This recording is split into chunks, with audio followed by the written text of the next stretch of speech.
Or it is Sunday, April the 26th, 2026. It's Sunday after the drafters in the rafters. And so, boy, oh boy, we've had a action packed last 3 days. We've been live every single day since the draft started. So, the real question now is how in the world did the Jets really do? Well, I don't know. Let's take a look. So, to level set, how did the Jets do in free agency? Did we improve the team much? Or did we just kind of get some guys and sit around and think about what's going on? Well, according to this, no. New York Jets, let's take a look at it. New York Jets, number one in 2026 Improvement Index. Oh, so I guess that means we're the best in improving. Now, we had a long way to go, so it's easy for us to improve when you stink so much. We understand. But just so we know, what are the quality of these players that we signed? Are they going to help us? Did we do good or bad in free agency? I don't know. Maybe some of these players, you don't know them very well. You don't know if they're going to be good or bad. But according to this is Kevin Cole. He's no fan of the Jets or not seeing through green-colored glasses. He said we did the best as of April 20th. We're number one. And the other exciting thing about this is you see who did the worst, which is the Colts, meaning they got way worse. And that's exciting for us, not because we hate the Colts or anything, but because we have their first round pick. And so it's very possible that the Colts could end up with the worst record in football, which would be great because that would mean we would get the first pick in the draft, regardless of how we do on the season, and we'd like to start winning, please. It'd be nice. So, okay, we start off with this is where we started off from. We started off with an off season where we improved the most out of anybody. Okay, that's pretty good. But how did we do in this draft? I mean, after all, what if we crapped out? Well, so far, these are some of the entities that have come out with their full grades. I gave it a B+, but more importantly, Gridiron Grading, A+. Our favorite draft class we have ever graded. That any good? Oh. Sports Illustrated, A. I love what the Jets did throughout the draft.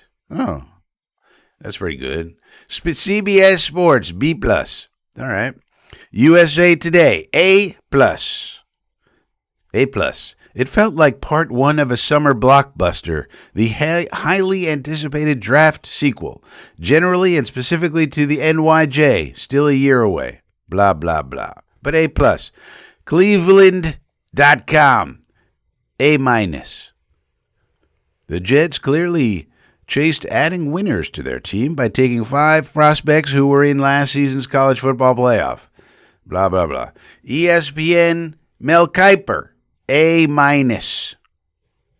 So it seems like a lot of people really like what we did in the draft. So when you add the free agency class with the draft, you get the roster, which is this.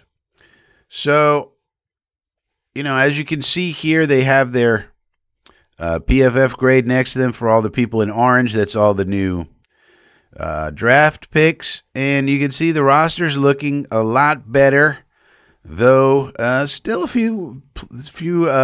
still some work to do. Not 100% completely done, and there's still free agents to sign and UDFAs. That's what's mostly going on today. Now, the people you see here in brown are the UDFAs that we have signed. There doesn't seem to be any UDFAs so far that are exciting. Though we're not done, we have 3 more that we're likely to sign.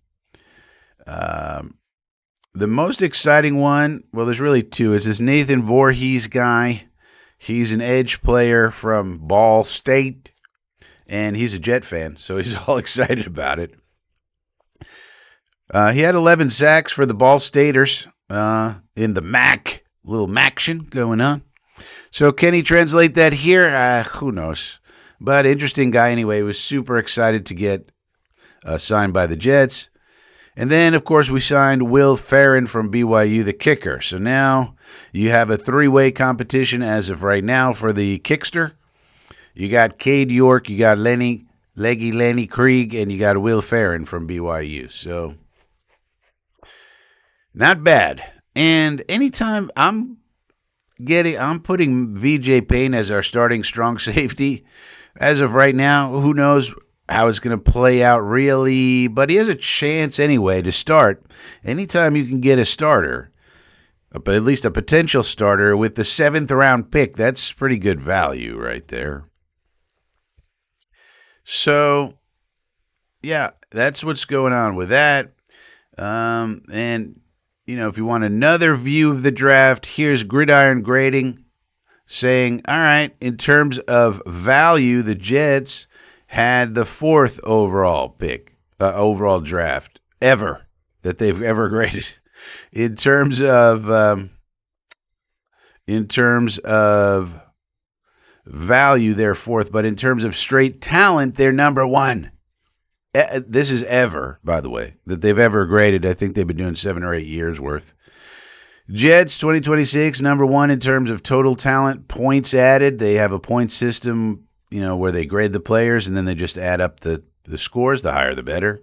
Chiefs in 22, Colts in 23, Browns in 25, Ravens in 22, Eagles 23, Lions, Giants, you see as it goes down here. But the Jets, by far, the best. So there's that.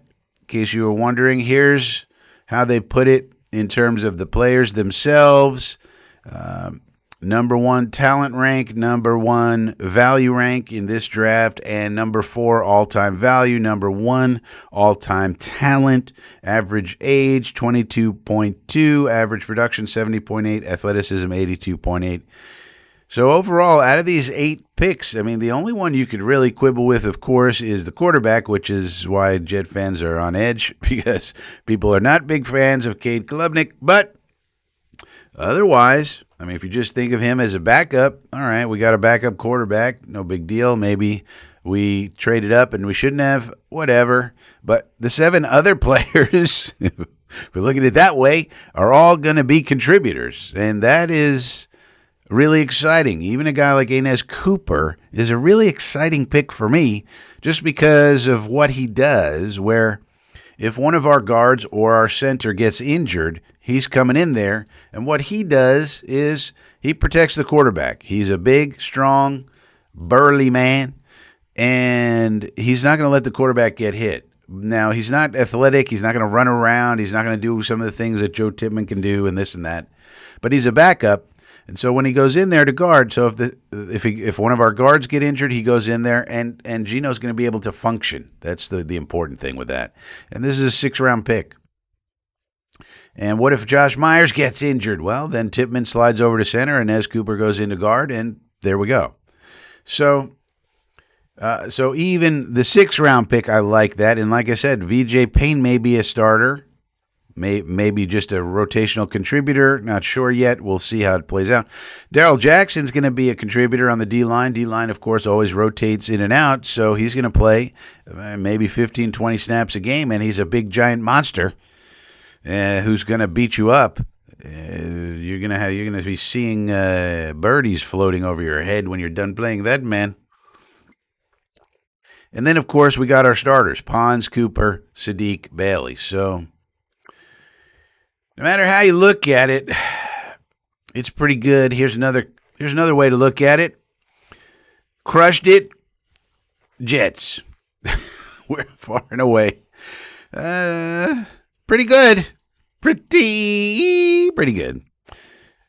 The Rams had a terrible draft. The 49ers, the Cardinals, a lot of teams had bad drafts.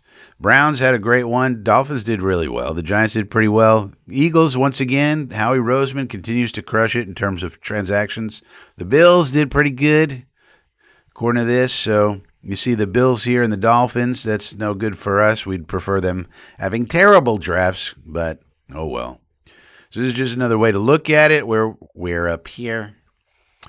And so here's another guy, Adam Carter, said, through 3 rounds, the Jets are easily on pace to have one of the better draft classes in recent memory. 3 blue-chip prospects and an above-average NFL starter in Pons. If they're able to draft one of Cole Payton, Taylor Green, or Cade Klubnik, I would consider it a franchise-altering talent haul. This guy wanted to put Cade Klubnik in there, and we took him. And he loves these players. Nice. So overall, we did pretty good this offseason. And that's really the roundup for the draft and the offseason. Now, of course, we have to translate that into actually playing good on the field. But so far, so good with Muji, even with all these trade-ups. All right, so let's see who's here this morning. The Book of Deuteronomy series says, draft complete, UDFA signings underway, lots to talk about. He's a member of the Inner Circle. He gets all the extra stuff. He gets extra emojis. He gets draft guides for free as part of his membership in the Inner Circle, $2 a month. You could be in the Inner Circle, and you could hang out with the Dodester. New Paltz rugby legend Alan Dodds, the Deuteronomy, the Book of Deuteronomy, that is, and you could be right in there hanging out with him. Mark Sajati's here. Good morning. Deuteronomy trade up for Klubnik was dumb and weird, but the rest of this draft seems great to me. Deuteronomy, some interesting UDFs too, including, yep, we went over that. Sajati says, I think we did well in the draft. UDF signings underway. Yep.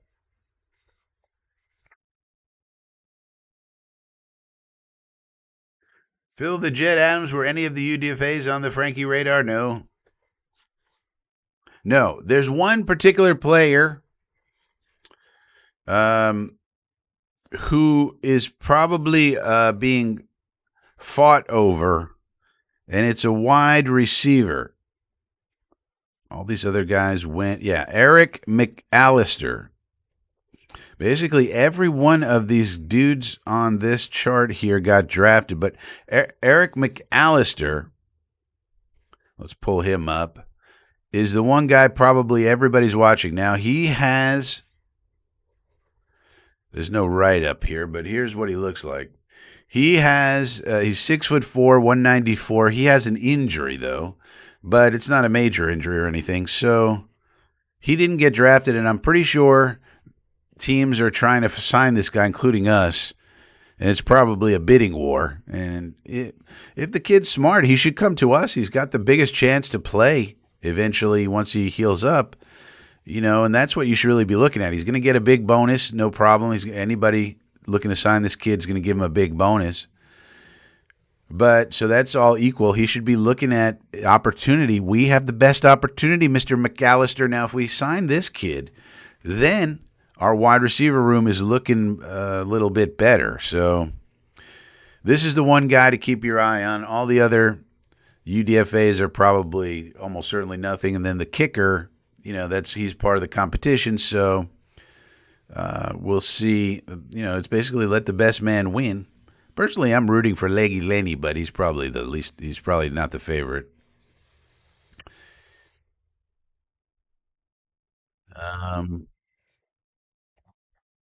So yeah, that's what's going on.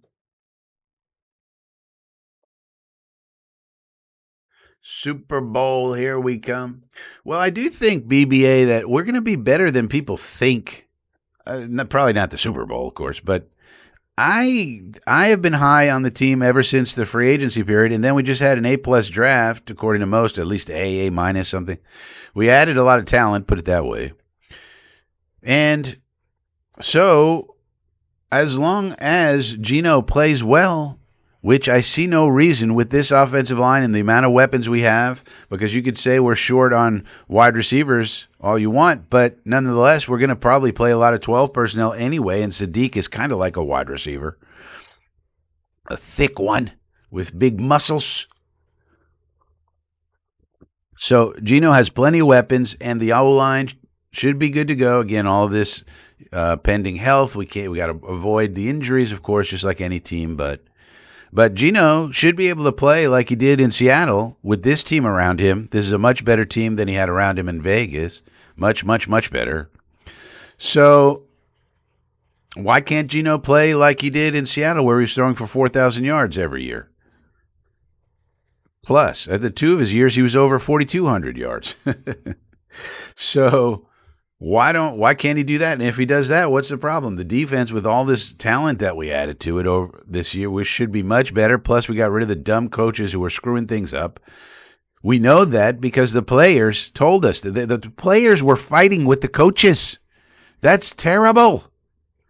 Like, not just healthy arguments, but fighting like, no, coach, that's not going to work, or no, coach, I'm not doing that. That is horrible. You got insight from that from Quincy Williams when he did his intro presser at Cleveland, and that made me sad that we had such bad coaches that the players were essentially revolting. You had Jermaine Johnson requesting a trade, Quincy Williams requesting a trade, Quincy Williams all pissed off. You know what you have to do to piss off Quincy Williams, lovely human being that he is? Quincy Williams? You're pissing him off? What? Jesus. That's bad. But we got rid of all of them bums, and now hopefully we got new bums who are much better, hopefully. It'd be hard to be worse. And Aaron Glenn's going to be calling the plays, and so the defense should be much better. The players are better. The bad coaches are gone. Good coaches are here, hopefully. I mean, Dunbar, we know, is a good coach, for one thing. And Ben Bowling's our linebacker coach to replace Curry, the one that pissed off Quincy. Ben Bowling's a great coach. Everybody knows that. So we have good coaches here now. We got a better play caller on defense, and we have much better, more importantly, much better players. So why can't the defense be at least top 16, 17, 18, something like at least? Well, and then our special teams is going to be great again. No reason why not. So what are we talking about? We have a good team, people.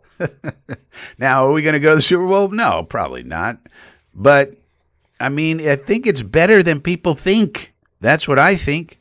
That's why I keep showing you guys the Kevin Cole thing and all these grades. It's not that the grades are, mean that that's the way it's going to go or it's going to translate on the field, but at least we should have some amount of optimism, I think.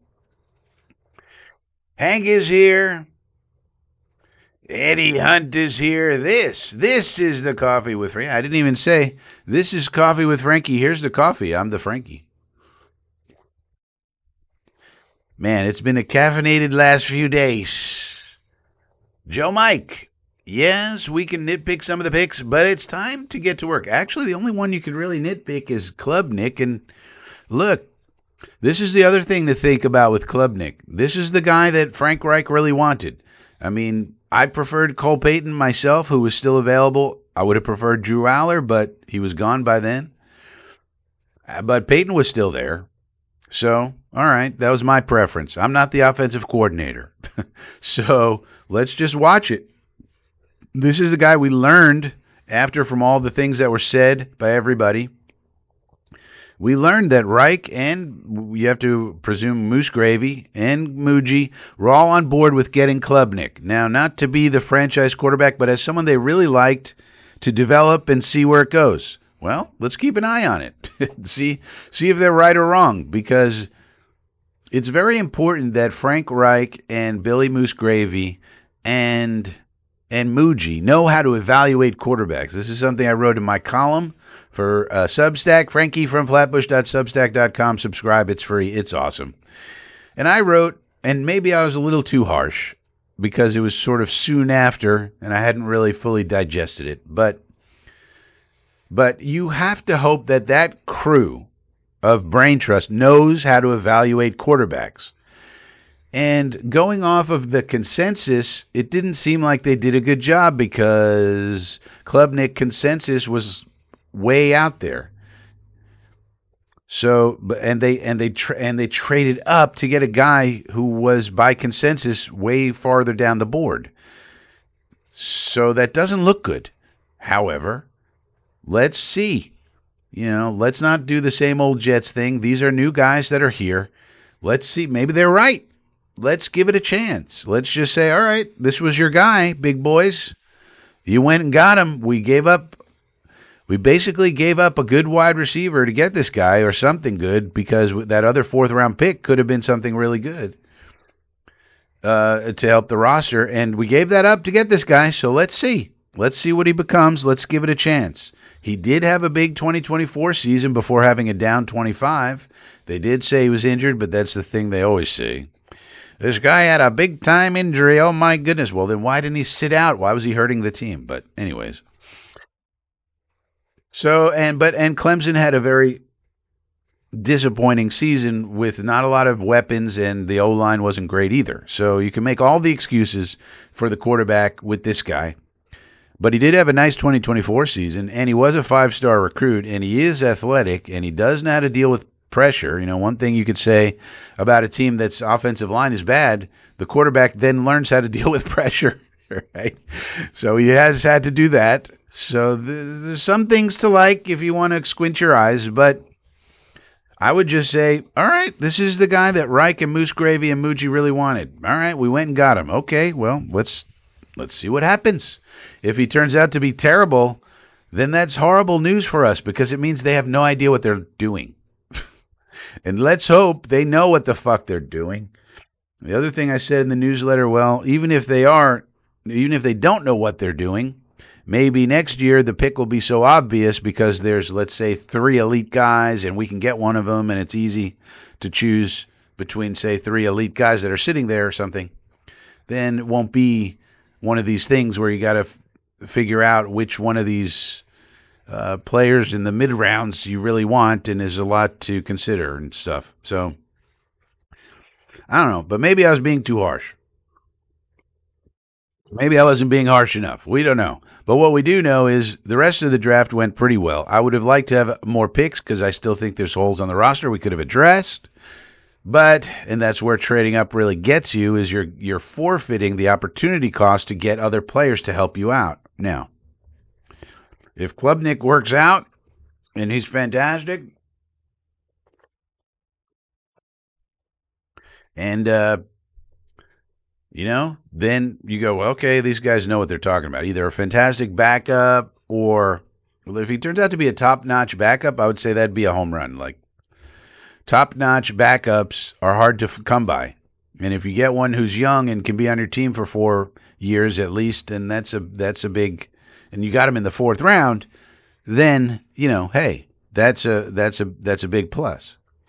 Because maybe he comes in and helps you win a few games over the years, and hey, that's worth it. I don't think it'd be hard to expect for him to come in and become a starter in the league, let alone a good starter. Could that happen? Sure, but I mean, look at Brock Purdy. But it'd be pretty rare, or Dak Prescott. But it's pretty rare. So we'll see. But that's the one. Voorhees, nicknamed QB Killer. Well, I think he named himself that way, Deuteronomy. So, Venom, I think we are wrong on Klubnik. We who? The Jets or the fan base? I think Cade not going to be that bad. Well, we'll see.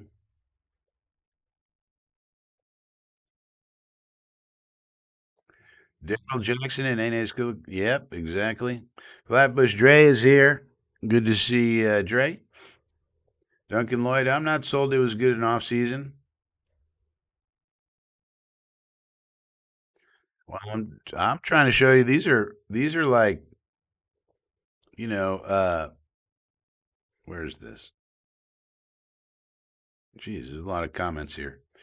Well, I'm just trying to show you these are objective people who have no ties to the Jets. They're not Jet fans or anything, and that's what they're saying. So, seems to be a lot of people giving us A's and giving us props for adding the talent. Now we gotta. It's of course it has to translate to the field. Of course, we all know that. But you'd rather have an A+ draft than an F-.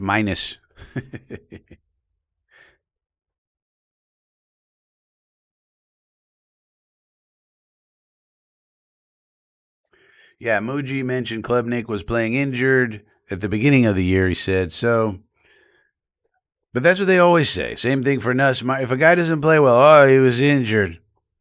I don't buy it.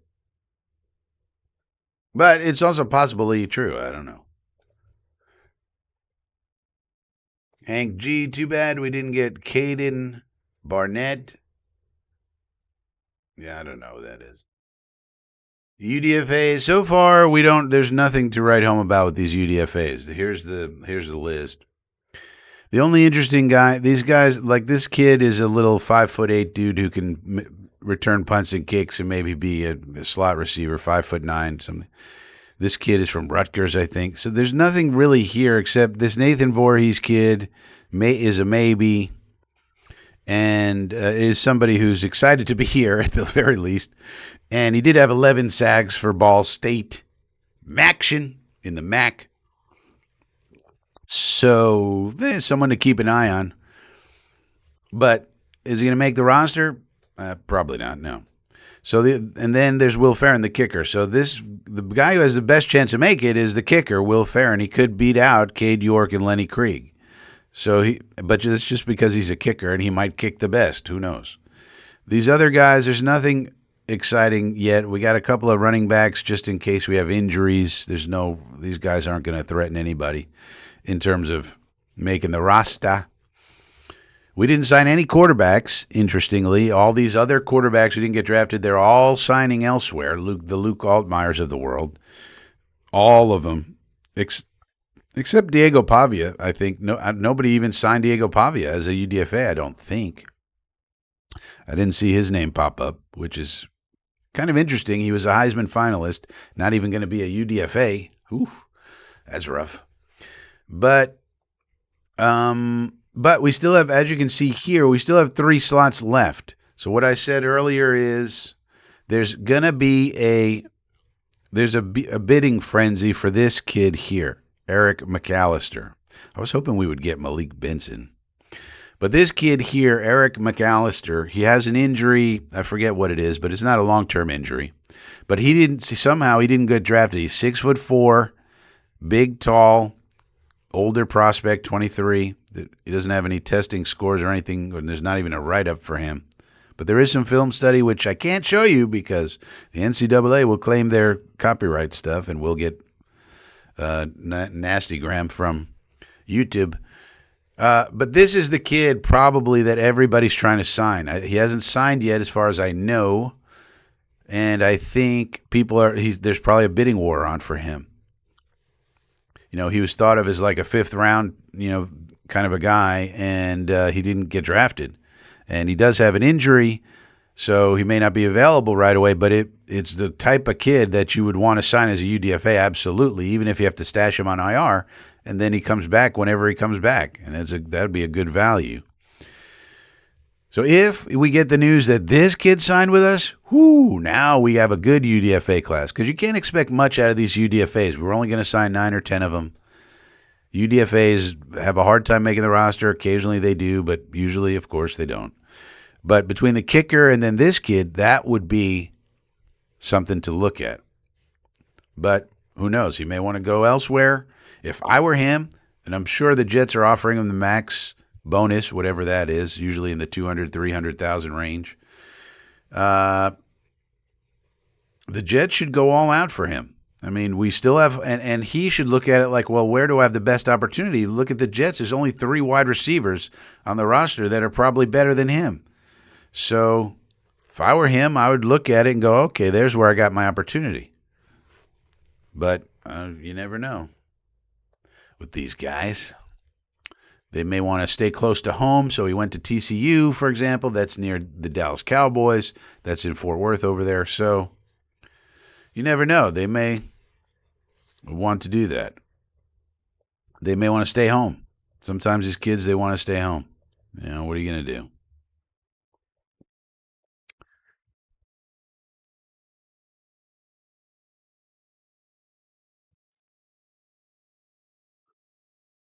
So, yeah. So not a lot to get excited about with the UDFAs just yet.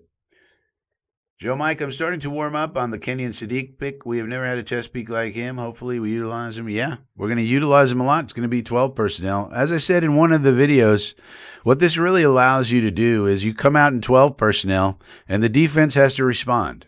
The defense has to respond by going big or little. Okay, so we call our play.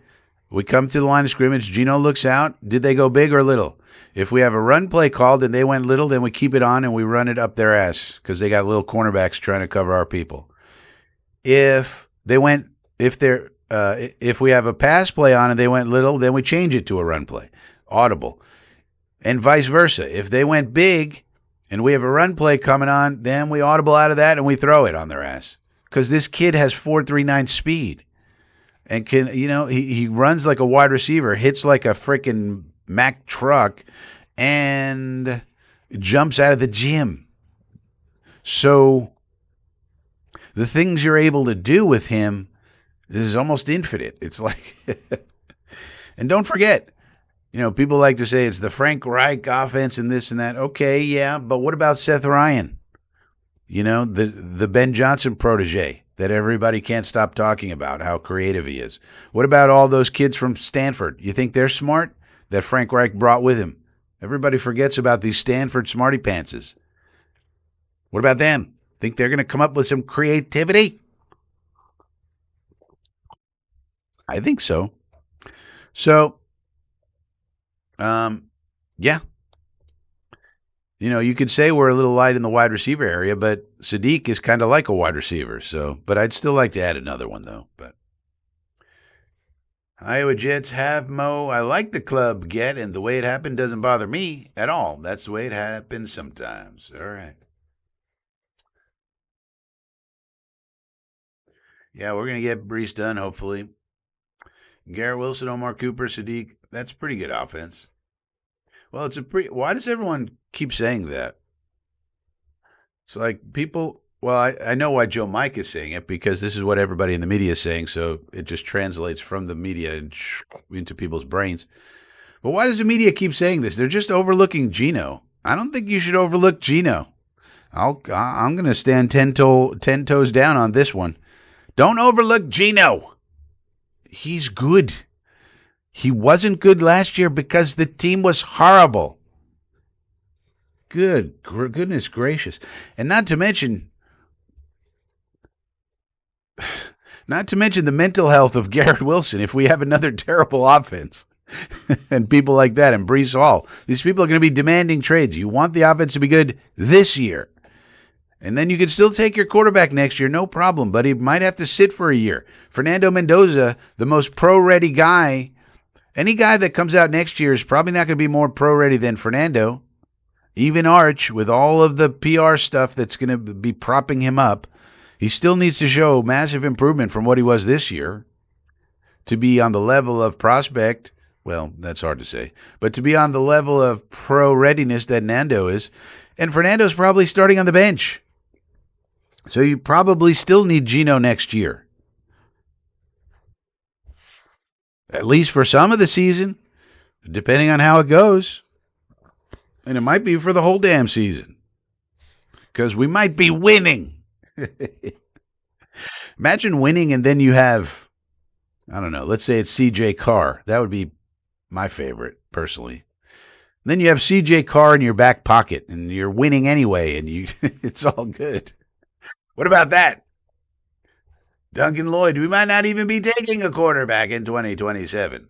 We probably are, but it's possible we don't. We don't even know how the 27th season is going to go.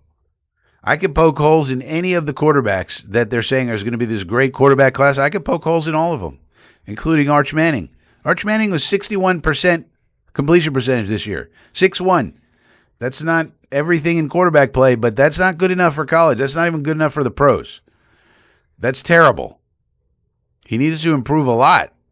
Now, he probably will, but still, he has to do it. They might keep Gino and have Cade sit for 2 years, trade one of the first-round picks. I mean, it's possible if they love Cade, and Cade is showing you he can do it in practice and preseason and scout team and all that, and they love him. What if we get Jeremiah Smith next year? Do you guys understand how good Jeremiah Smith is? uh, and we get two other studs, like on defense. Mm, could be good. I think Cade, not bad. Yeah. FA's here. Excuse me as I cough to death. I think there's a lot more to be utilized with Sadiq. Seems he was used on screens and seam routes predominantly. Develop his midfield game can be more productive than in college. Yeah, absolutely. What people don't understand is number one, college stats are almost meaningless. But number two, he also has another. He also had this year another tight end and wide receivers on Oregon, where Dante Moore had all these options. There were two tight ends on Oregon. Sadiq was one of them, and the other one was called Johnson. Not Jermaine Johnson. It's close to Jermaine Johnson. What's his name? Hang on a second. If I can find it. But this kid, Jamari Johnson, tight end Jamari Johnson. If Jamari Johnson came into the league this year, which a lot of people thought he would have been a first-round pick also. They had two first-round tight ends. And he's going to be tight end. He's going to be a top of the first-round tight end next year. So, first of all, they had two of these monster dudes in Oregon. And then on top of that, they had five-star receivers all over the place. So, I'm not worried about production. And he had decent production anyway. So I don't care about that. Unless there's some reason why a guy did, some bad reason why a guy didn't produce.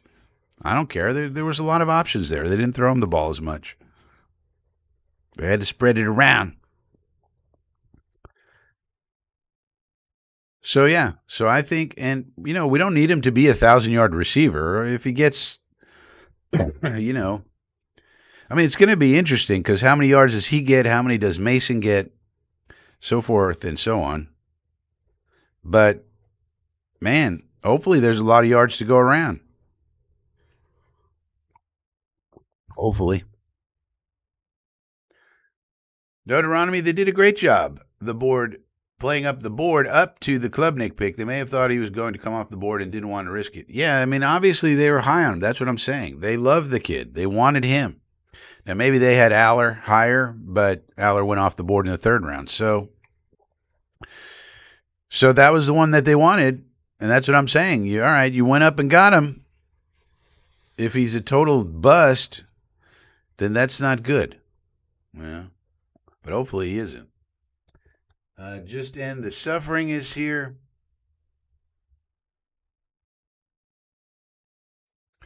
Yeah, it's going to depend. Just End the Suffering. Let's see how well he plays. If he plays well, he's certainly getting an extension. And then it depends on what the quarterback class looks like. We don't know. Everybody thought in 2026 was going to be this amazing quarterback class. Turns out, not so much. So everything it depends. Hopefully what we want is Geno to play well, Klubnik to be good, and the team is winning. The Colts will lose, and we have the number one pick, and we can do whatever the fuck we want, and we still make the playoffs. And fuck you, and fuck everybody. That's what I'm hoping for. I'm hoping I'm right, and we're better than everybody thinks. We make the playoffs. The Colts are the worst team in football. We have the number one pick. We made the playoffs. Geno gets an extension. Klubnik is also looking good in practice and scout team, and we can do whatever the fuck we want, depending on who's sitting there. Number one overall pick, we may just take Jeremiah Smith. Fuck it. Let's get the next Megatron. Fuck you. Fuck everybody. It's like, okay, time for the Jets now. And then with our second pick, we take Lenoris Sellers or something, and who has to develop. So it may take Lenoris Sellers 2 years to develop. Lenoris Sellers has more talent than anybody on the planet Earth, but he just needs more time to learn how to play quarterback. And we'll see how he does. He could come out and win the Heisman this year. He has the talent to do it. And if he does, then he might be the number one pick. But it's also possible he has sort of like an okay year, and you got to go, all right, but this kid has so much talent. Oh, my goodness. Sort of like Josh Allen was at college. A lot of people didn't like that pick, if you remember. So maybe we take Jeremiah Smith with the first overall, and then wherever we are, 10th overall, just like Josh Allen, we take Lenora Sellers, knowing he's not going to play for 1 or 2 years. But he just has so much talent, we just can't resist. That's what makes life fun. You don't know what's going to happen. But hopefully, everything works out to the upside. Except for the Colts. Let's hope the Colts stink. Hefe.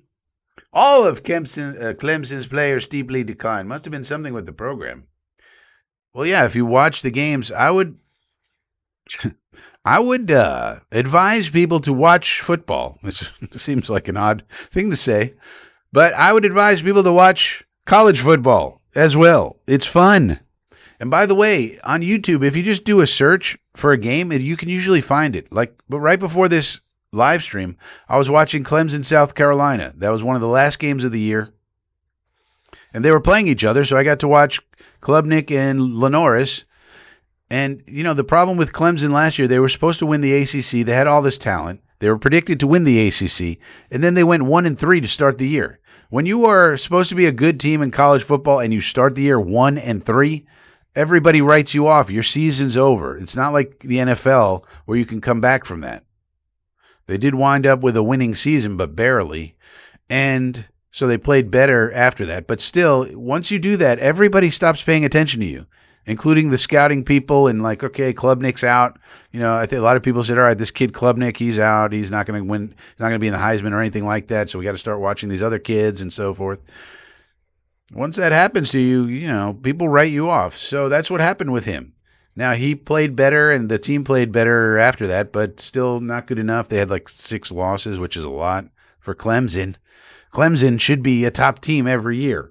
And Dabo Swinney's got to answer for that, I think. But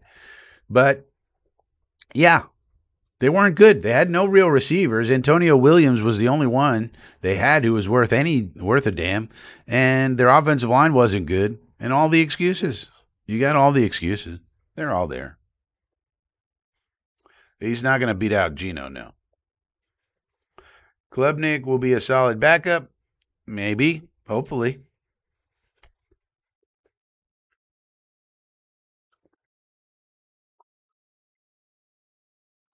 No, Trev, they're not.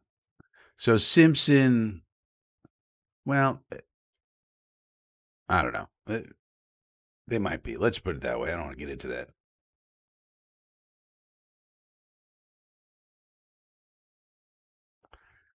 Boss Girl says, I'd love to trade 2027 first for 28 first. Yeah, that's true. Jersey for Hawks, I'm setting the Klubnik target at QB2. Yeah. That's what the target is. Deuteronomy, I'm getting excited about the offensive possibilities this season. Yeah! We actually have weapons and a quarterback who can at least be competent. We haven't had a quality of quarterback of Geno. Now the problem is, if we had, put it this way, if we had acquired this guy from Las Vegas and his name was Maximilian Johnson, and Maximilian Johnson came here with the same resume, except that he didn't play for the Jets in the beginning of his career. But he had the same resume where he kind of flamed out in the beginning. He became a bench guy, backup, and then emerged again and had 3 really good years and then a down year because the team was terrible, the worst team in football, the Raiders. And let's say his name was Maximilian Johnson, and he never had played for the Jets at all and never got punched in the face and all and all that. We would be the fan base would be a lot more excited about what was going to happen this year than they are. But because it's Geno Smith, and we had him before, and it was an embarrassment with the punching in the face and the not playing too good and all of that, and being up and down, and then being a disappointment, and then following, and he was the guy who was kind of right soon after our heyday, our little tiny heyday there in 09-10. Soon thereafter, then Sanchez flames out, and then it's Geno, and then it's Fitzpatrick, and da-da-da-da-da-da. If he didn't have all that baggage, then we would be a lot more excited. But it's the same fucking player. It's the same. It's the same guy. Look what he did in Seattle, people. When you protect this guy just a little bit, he can be really good. Now, is he going to be elite? No, because every single game there's going to be 2 or 3 WTF throws. That's just the way it is. That's what he does. So that's what, and sometimes they get picked, sometimes they don't. So that's what's going to keep him from being elite even at his best. But nonetheless, he can be a good quarterback. And we haven't had that here since Fitzpatrick, even though part of those years were Geno, young Geno, not older Geno. But just imagine his name was something different. And it was a guy who didn't get punched in the face. Call him Oneg Smith. Put it backwards. Old Oneg. It's not Geno. It's Oneg.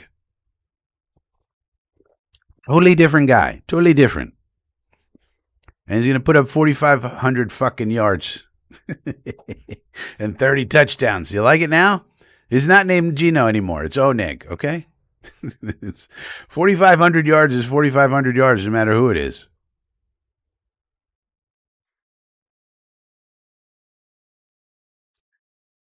Metatrends with the exception of Klubnik. I like the draft. Yeah.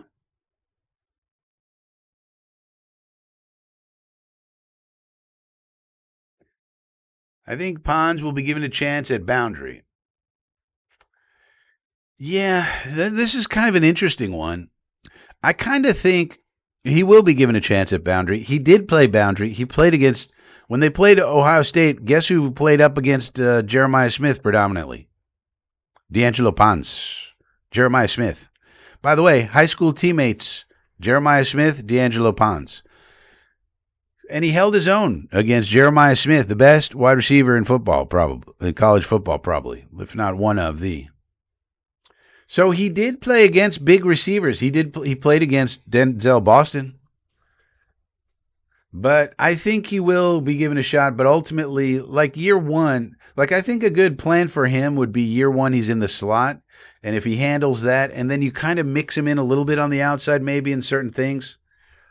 But then year two, and hopefully you're hoping that A.Z. Thomas wins that job on the outside. And then you have Brandon Stevens. Stevens is locked in there with the money they're paying him. They love Brandon Stevens. But he doesn't have any more guaranteed money after this year, so you could cut Brandon Stevens very easily if you feel like, based on practice and what you've seen, etc., you're going to put Pons on the outside next year. So 1 year in the slot and then moving to outside, that could be a good plan considering you really want A.Z. Thomas to win that job and be good. That gives you one. Stevens is kind of locked in for this year, and then let Pons get his feet wet and get established in the NFL in the slot, and then you can move him out next year.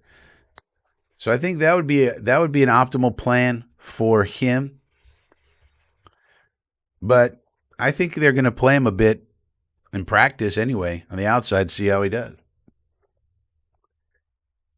Mel says getting VJ Payne at the end was clutch. Yeah.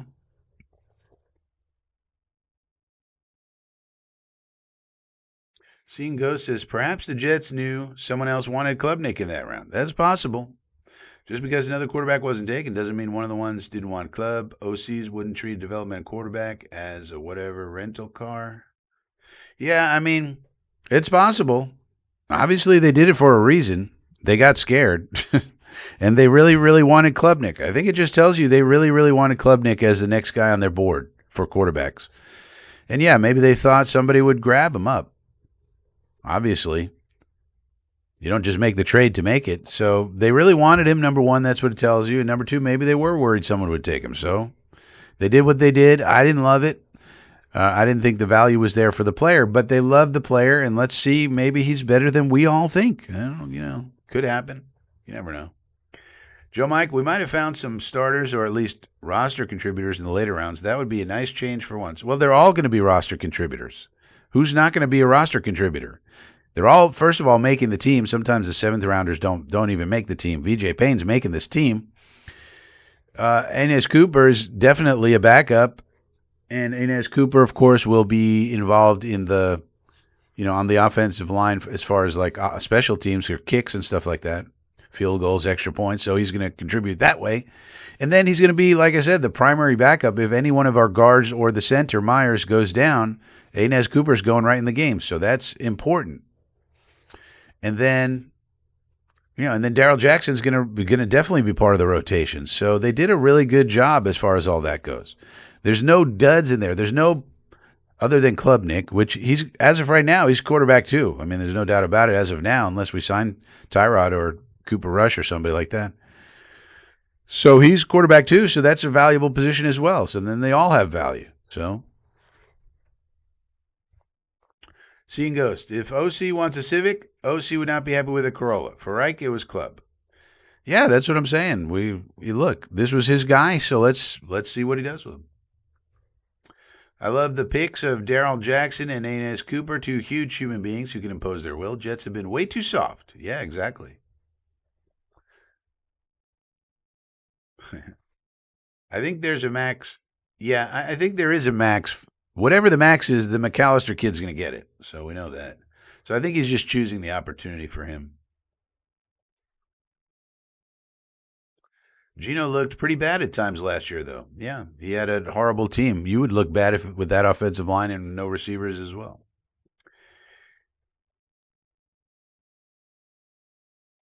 Stay Woke TV is here. All right, so that's where we are. That's caught up on all the chat, I think. Yeah. So here's the state of the roster right now. The people in brown here, they're the UDFAs. So none of these names are really particularly noteworthy, as far as I can tell. Except for this Nathan Voorhis. He's an edge player from Ball State. He's super excited to be signed by the Jets. Apparently he's a Jet fan. He had 11 sacks for Ball State. Good old Ball State. So we'll see. Maybe he could do something. Maybe he can't. Probably he can't. Who knows? But then we did sign Will Farron, the BYU kicker. So he'll be in competition with Leggy Lenny and Cade New York. So we'll see about that. I would have preferred Trace Mack got drafted, but then Dominic Zavada went over to the Giants. But something else happened. The Tokyo Toe got signed by the Las Vegas Raiders. The Raiders already have a good kicker, so it's also almost certain that the Tokyo Toe will get cut from the Raiders. So if none of these guys are impressive enough, we could always sign a guy like that who's going to get cut. These kickers are always floating around anyway. And who knows, maybe the Giants prefer one of their other options. They have 3 kickers in camp, as do we. So maybe the Zavada guy barely loses out to somebody else. We could pick him up. So we'll have to see, but that's the only other notable one is the kicker here. Now, as you can see, we have 3 more to be signed to get up to the 90-man roster. So I'm pretty sure we're trying to get the McAllister kid. I don't have any intel or I haven't seen any reports on that. I'm just using logic. And so I think we're trying to sign Eric McAllister. And I'm sure it's a bidding war, and I'm sure he's considering his options. I got to weigh my options, and we'll see if he chooses us. I think if you look at this roster here, he's wide receiver 4 pretty comfortably. So why he wouldn't choose us, I don't know. But he might want to stay at home. Maybe Dallas is trying to sign him. Who knows? But that's probably something that he's weighing. Hey, Dallas wants me. I'm already right here. He's probably comfortable being in Texas. And do I really want to go to New Jersey?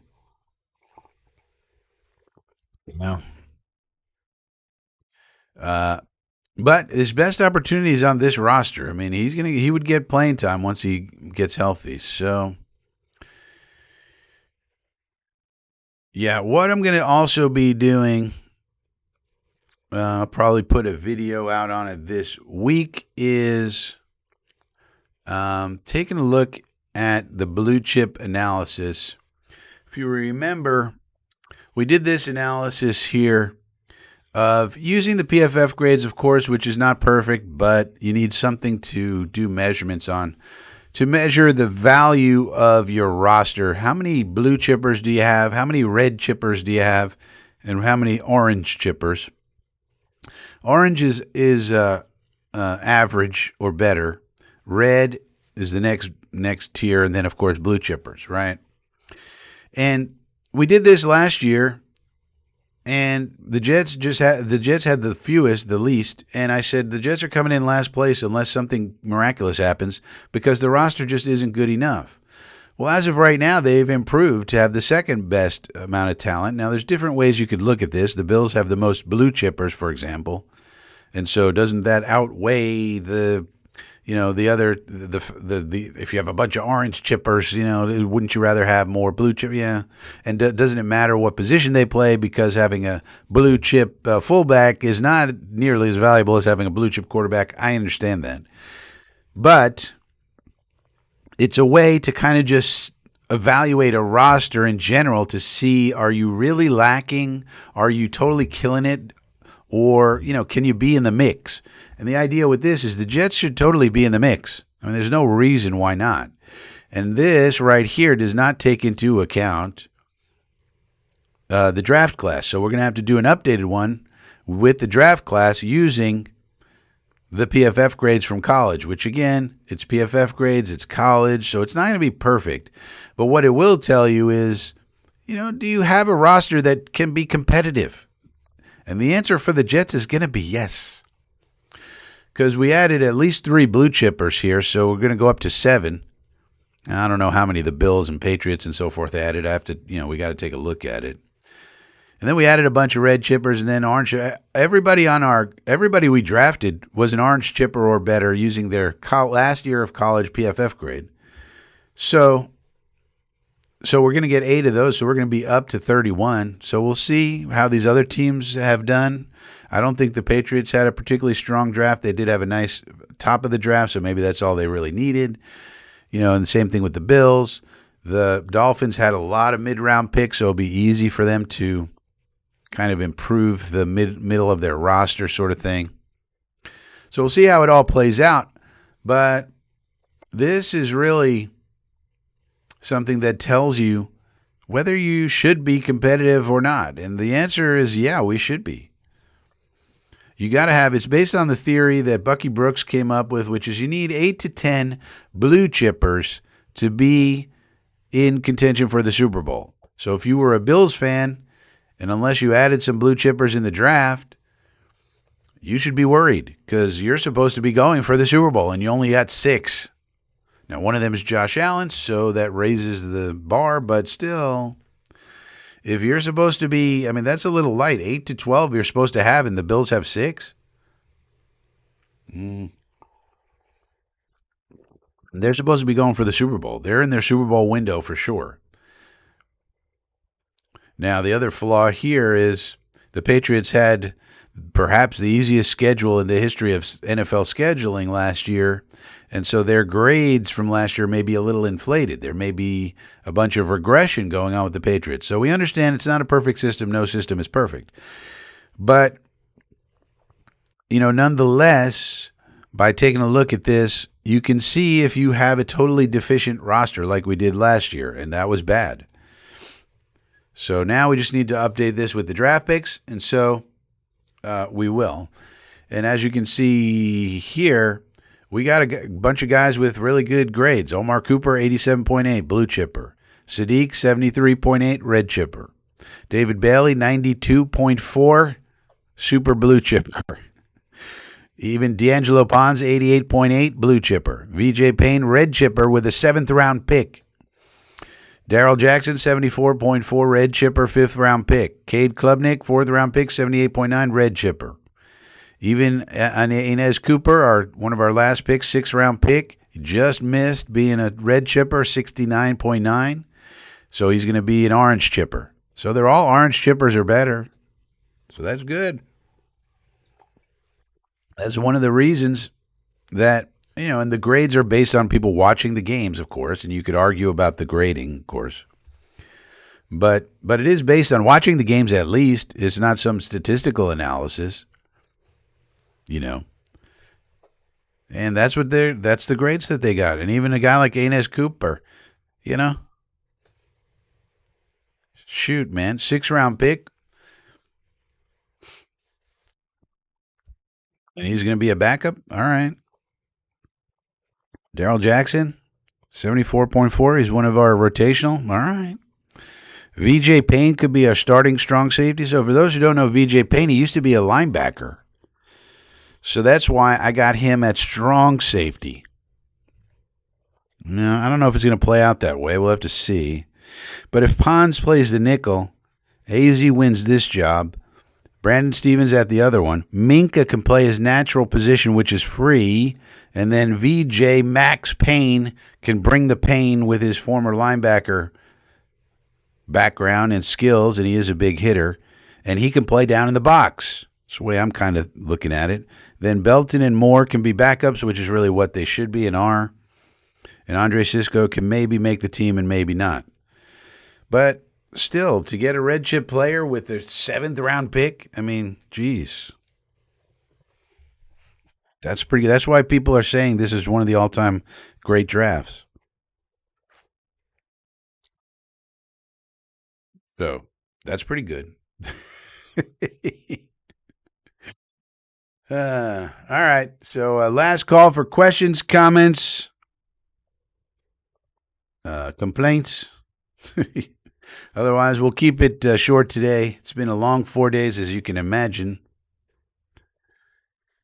Covering this draft, we went live day 1, live day 2, and live day 3. We've been live for the past 4 days in a row. So we need a little bit of a break, probably. But let me know. Last call for questions, comments, concerns, things people want to address, talk about.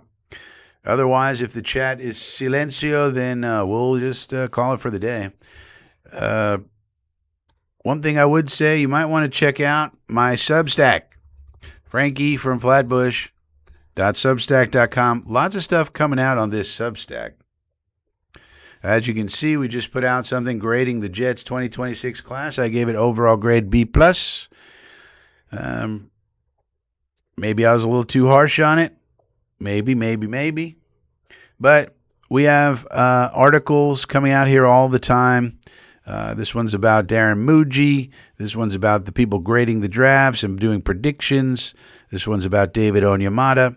And not only that, but we got a podcast here, so you can get the Frankie from Flatbush podcast wherever you listen to podcasts. That's basically the videos I do, translated into audio.